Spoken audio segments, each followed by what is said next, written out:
Tonight on Cronkite News, asking for help, the group of Arizona veterans that say they are being harassed over bingo. Plus, water rates in Phoenix are set to jump. The reason for the rise and how much could be coming out of your pockets.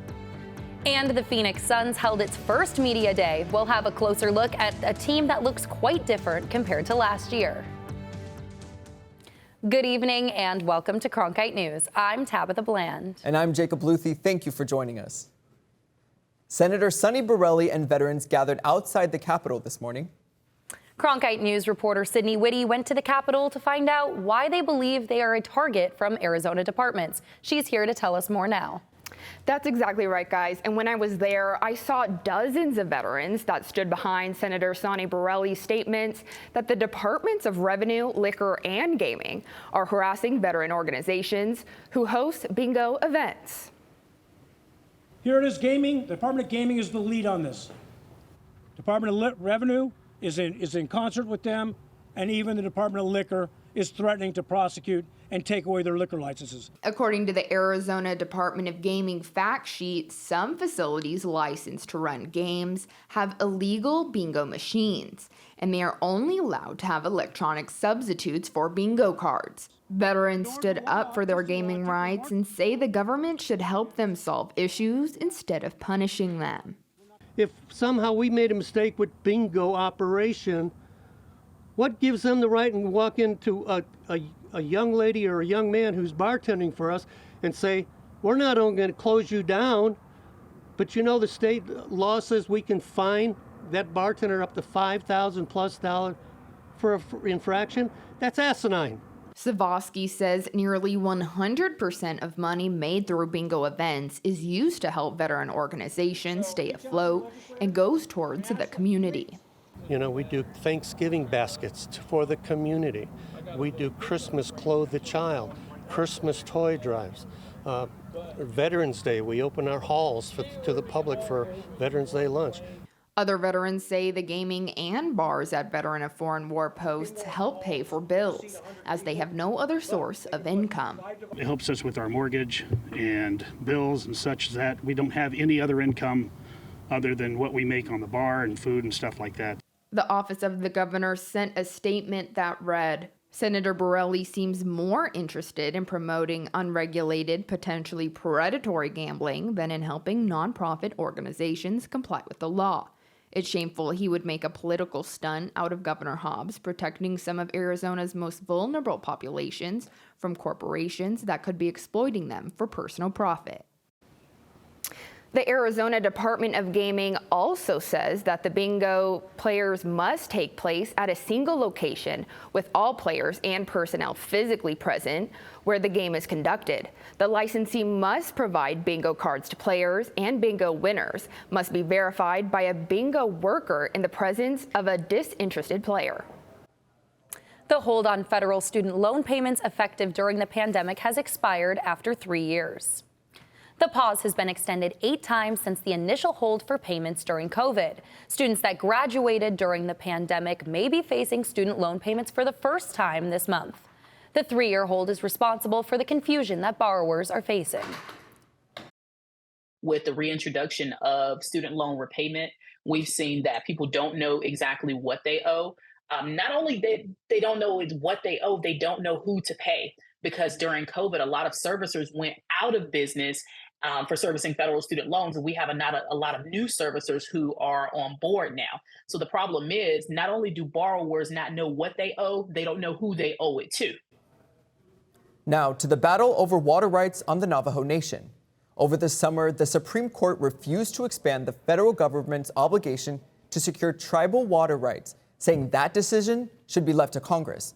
Well, last week, senators finally took up that question in Washington. Our Alexandria Colin was at the hearing.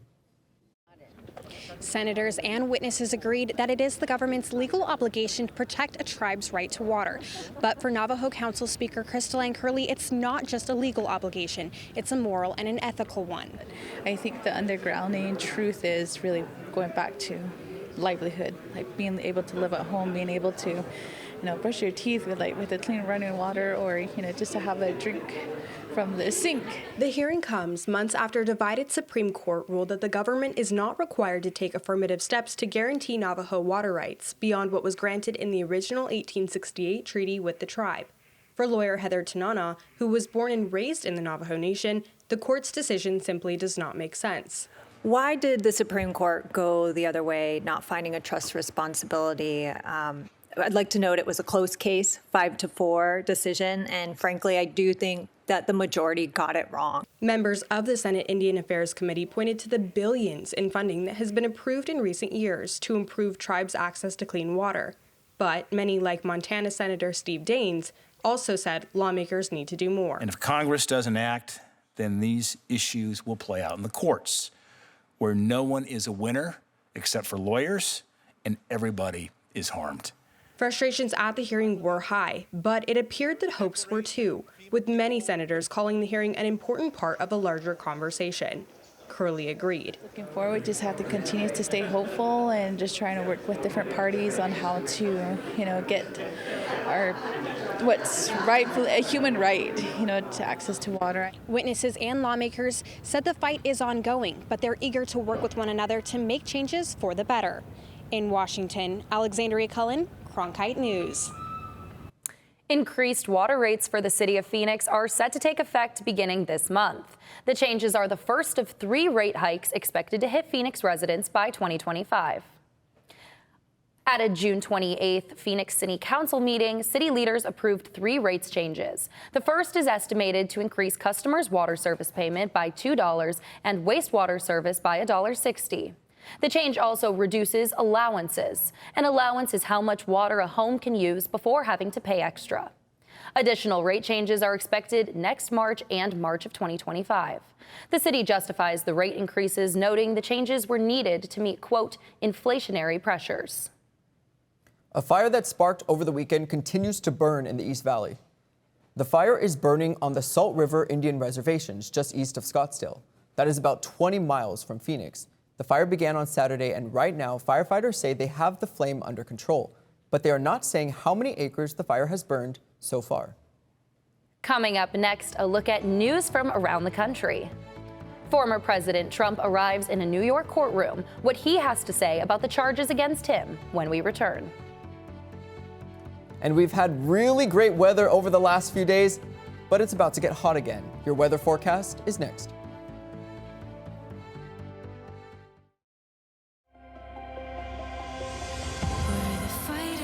We tell ourselves stories as a nation. These stories need to be highlighted. They need to be explored. We're the dreamers. How serious is America's commitment to looking at its history? How can we learn from the past?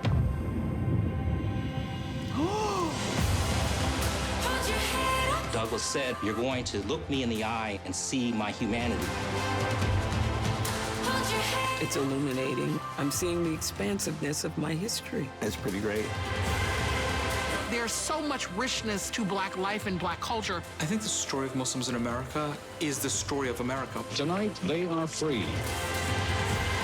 I cannot imagine how excited he must have been. It's a wonderful feeling. This is why we do this. It makes me even more committed to struggling for a better world.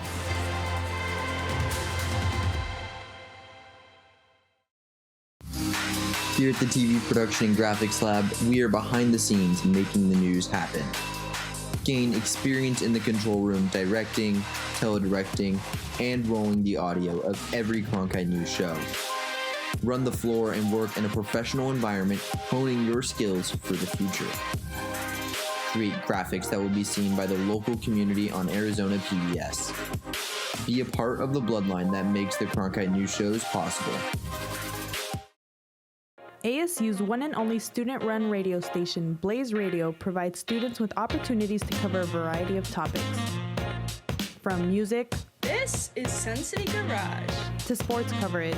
Against the Brewers in his last outing, he went to news. The bill also gives parents the ability to sue. And entertainment updates. Blaze Radio offers a fun environment to gain valuable broadcast experience. To find out more, visit blazeradioonline.com.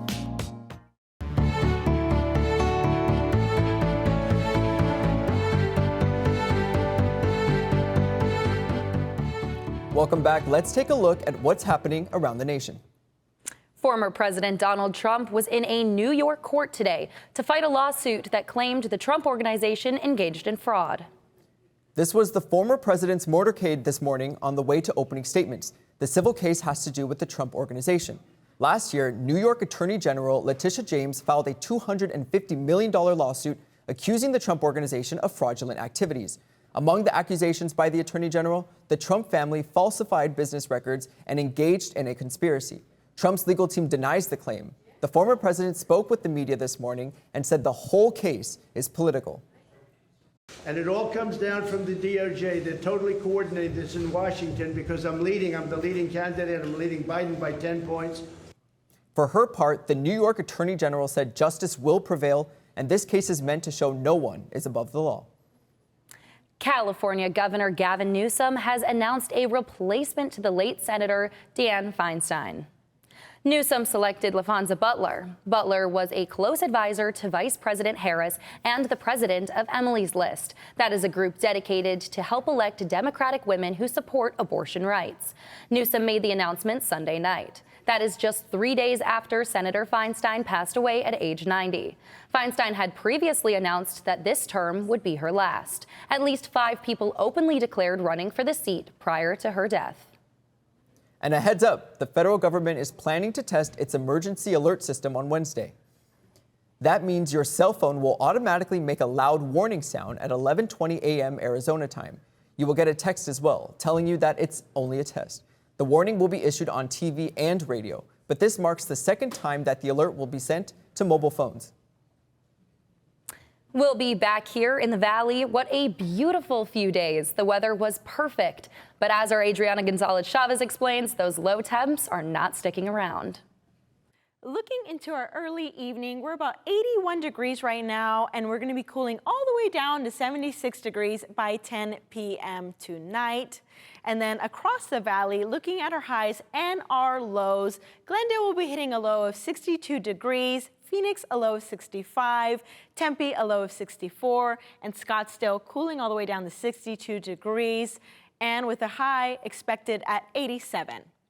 And then looking into our low temperatures all across the state, pretty chilly up north with Grand Canyon cooling all the way down to 33 degrees, Flagstaff a chilly 31 degrees, Sedona 52 degrees for the low, while Phoenix will be pretty cool for the evening with 65-degree low, Casa Grande a low of 55, so pretty chilly for Casa Grande over there, and then Yuma hitting a low of 65 degrees. Looking into our high temperatures for tomorrow, Phoenix will be heating up to 89 degrees, Sedona 75 degrees, Grand Canyon, Flagstaff area, pretty cool all across the day with the Grand Canyon hitting a high of 63 degrees and Flagstaff hitting a high of 66 degrees.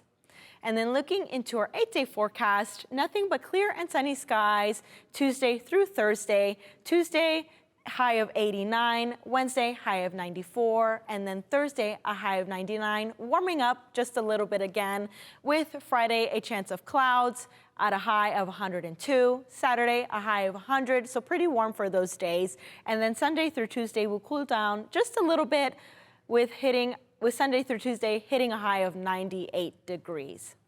I'm Adriana Gonzalez-Chavez from the Cronkite Weather Center. And Phoenix is breaking another record when it comes to the weather. This past monsoon was the driest on record, and records go all the way back to 1895. The monsoon runs from June 15th through the end of September, and in that time, the official rainfall tally in Phoenix was just a 15th of an inch. But the average rainfall during a typical monsoon is nearly 2.5 inches. Phoenix also broke the record for the hottest July ever. I'm Janae Bradford, and coming up next, I'll have your Cronkite Sports Report. The Diamondbacks are finally back in the playoffs. How their loyal fan base feels about the snake stretch into the postseason.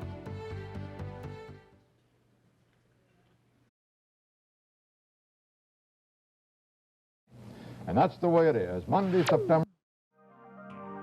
Newscasting has changed a lot since the time of Walter Cronkite.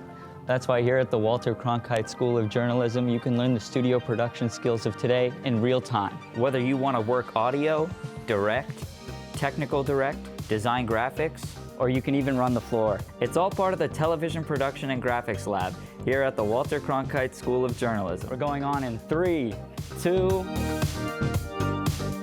Did you know newsrooms today are looking for bilingual journalists? Cronkite Noticias prepares you to cover diverse communities.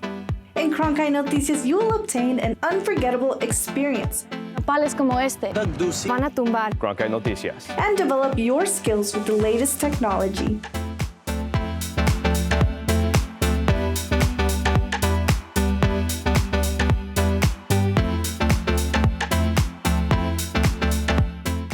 Walter Cronkite School of Journalism and Mass Communication's Phoenix Sports Bureau provides students with hands-on learning experiences and opportunities in sports journalism. From covering local high schools, colleges, and the pros, students get the opportunity to go live from our Facebook shows covering local, collegiate, and pro sports in the Valley. From digital reporting, broadcast, social media, and producing, there's opportunities for all. For more, go to cronkitenews.azpbs.org.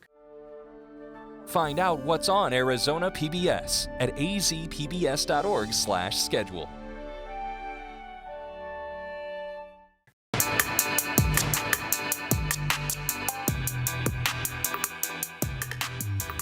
Welcome to the Cronkite Sports Report. I'm Janae Bradford. Our top story, Phoenix Suns basketball is back, and the team hosted its first official media day today. And with many big-name players coming and going, there should be a lot to look forward to this season.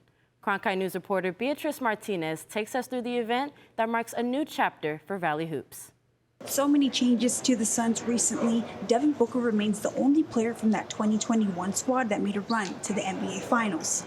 The latest player to leave is DeAndre Ayton, whom the team traded to last week to Portland for 7-foot center Yusuf Nurkic.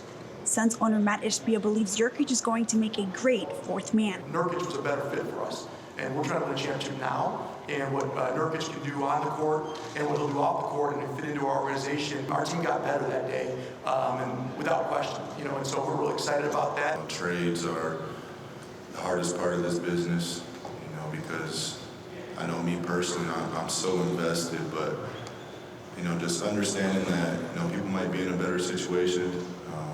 I seen DeAndre get to Portland. He had a big smile on his face, and even when we shook hands before he walked out after the trade, you could tell his energy was a new opportunity, new momentum. So that's all you can ask, is that they're in a better situation, they continue to flourish and get better. The Suns' new momentum has the team looking forward to another championship run.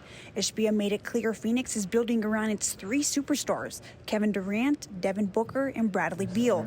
Just a certain feeling around this time of just development and building and chemistry. All that stuff matters around this time, earlier in the season like this. So it's good to have an opportunity to go through that. Top to bottom, we're ready to get after it. We know how much talent we have, and we know it's not going to be easy at the same time. So just hold each other accountable, keep competing at a high level. Suns will kick off their preseason October 8th in Detroit, but later they'll return to the Valley October 10th, where fans will be able to see this new team dynamic in person here at Footprint Center at 7 p.m. It's been a while since the Arizona Diamondbacks played baseball in October, but that postseason drought has finally come to an end. And with fan appreciation taking over the weekend, it gave the entire baseball community something special to celebrate. Cronkite News reporter Trey Matthews has the story. Yesterday, on the final day of the regular season, fans packed Chase Field in droves to support the Arizona Diamondbacks, who clinched a spot in the postseason for the first time since 2017. It's exciting for the community and the fans here that have stuck it out since the first day and the long and lean seasons with the current coach. So it's a big deal. Despite ending the season on a 4-game losing streak, some fans were still ecstatic with the team's overall success throughout this season and don't hold the last few games against them. These guys are young, they play hard, they rally around each other, they come up above adversity, and they have a great skipper. Even though the Diamondbacks aren't necessarily favorites heading into the postseason, that hasn't hindered some of the fans' expectations. I hope they actually pretty much beat all these other teams coming up, and we actually look forward to the World Series. Arizona Diamondbacks are set to play against the Milwaukee Brewers on Tuesday to open up the wild card. They enter the matchup as the 6th seed, and all potential games will be played in Milwaukee, and it's a best-of-3 series, meaning that the Diamondbacks are going to have to win 2 of the 3 matchups if they want to perform in front of their fans during the month of October. But this is a group that's up for the challenge, and the fan base has their back 100%. In Phoenix, Trey Matthews, Cronkite News. Thanks, Trey. Now looking ahead, Arizona must face the NL Central champions, the Milwaukee Brewers, to stay alive. The Snakes won their season series against the Brewers 4-2. Now both teams' fate will come down to these next games. Milwaukee will host the best-of-3 series. First pitch for all games will be thrown out at 4:08 p.m. And as Trey mentioned, Game 3 on Thursday is only necessary if the series is tied 1 game apiece. And the Cardinals traveled to San Francisco to face an undefeated 49ers squad. And it was pretty much the Christian McCaffrey show, as he accounted for 4 San Francisco touchdowns, giving the Niners a 35-16 win. And although predictions didn't paint a pretty picture for the Cards' success, that's not going to stop them from playing top-tier football. Yeah, I mean, I think we can play with everybody. You know, I think anybody can play with anybody in this league. I don't think there's any team that's for sure count out in any game. You never know what's going to happen. So I think we just go in with every game with a mentality of we're going to win. And if we don't go in with that mentality, then we've already lost. ASU football hit the road for the first time this season to take on the Cal Golden Bears. But the change of scenery didn't help the Devils much, as they still couldn't find their way into the win column. Cronkite News reporter Paul Schultz was in California for the game and tells us what went wrong for ASU. Arizona State's first road test of the season ending in heartbreak, 24-21 the final score here in Berkeley.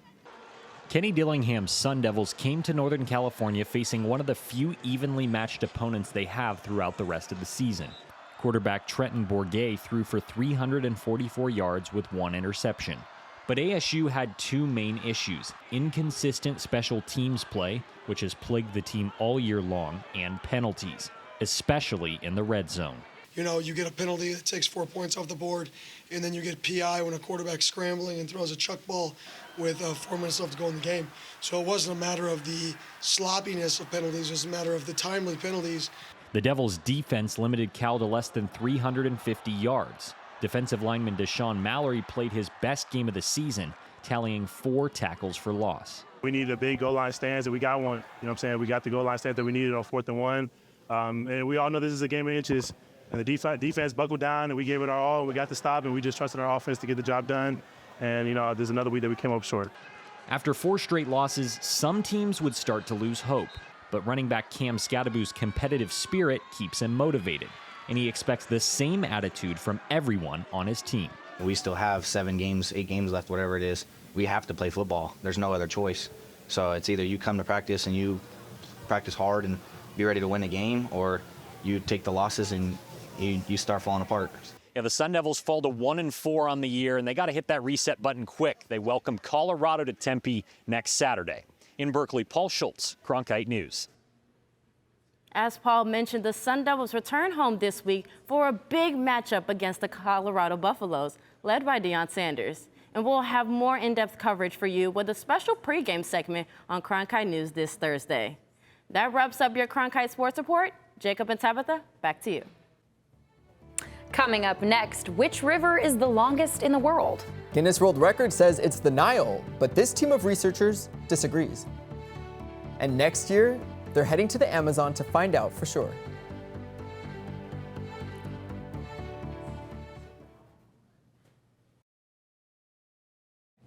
And that's the way it is. Monday, September.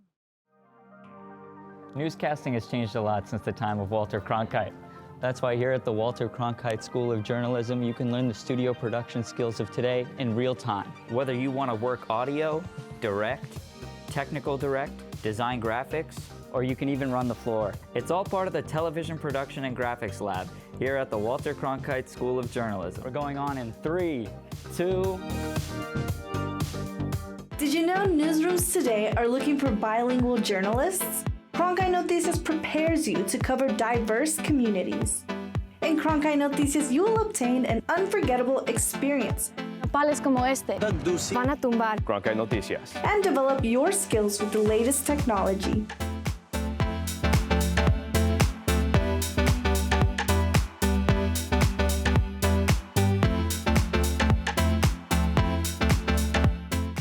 Walter Cronkite School of Journalism and Mass Communication's Phoenix Sports Bureau provides students with hands-on learning experiences and opportunities in sports journalism. From covering local high schools, colleges, and the pros, students get the opportunity to go live from our Facebook shows covering local, collegiate, and pro sports in the Valley. From digital reporting, broadcast, social media, and producing, there's opportunities for all. For more, go to cronkitenews.azpbs.org.